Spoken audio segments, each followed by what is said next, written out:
ज्या बातमीकडे वळूयात, मुंबईमध्ये चेंबूर ते भक्ती पार्क दरम्यान काल घडलेल्या प्रकारानंतर आज फारच कमी लोकांनी मोनोरेलचा वापर केलेला दिसतोय. अगदी तुरळक लोक मोनोने प्रवास करताना दिसतायत. मुंबईत तुफान पाऊस सुरू असतानाच काल संध्याकाळी 6:15च्या सुमारास चेंबूर ते वडाळा दरम्यान मोनोरेल बंद पडली होती आणि मोनोरेलमधील एसी बंद पडल्यामुळे प्रवासी गुदमरले होते. क्रेनच्या मदतीने 2 तासांच्या अथक प्रयत्नानंतर प्रवाशांना बाहेर काढण्यात यश आलं होतं.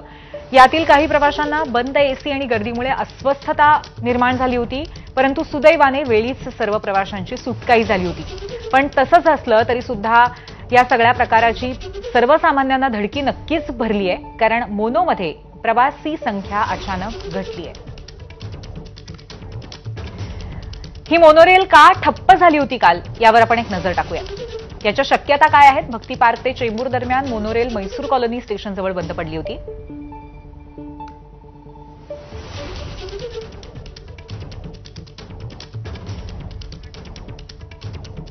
तर म्हैसूर कॉलनी स्टेशनजवळ ही मोनोरेल बंद पडलेली होती.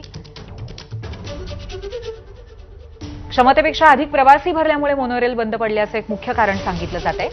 मोनोरेलची क्षमता 104 टन वजन पेलवण्याची असते आणि दुर्घटनेच्या वेळी 109 टन इतकं वजन मोनोरेलमध्ये होतं, कारण अनेक लोक याच्यामध्ये घुसलेले होते आणि दुर्घटनेच्या वेळी 5 टनाने वजन जास्त होतं क्षमतेपेक्षा. आणि वजन वाढल्यामुळे पॉवर रेल आणि करंट कनेक्टरचा संपर्क तुटला.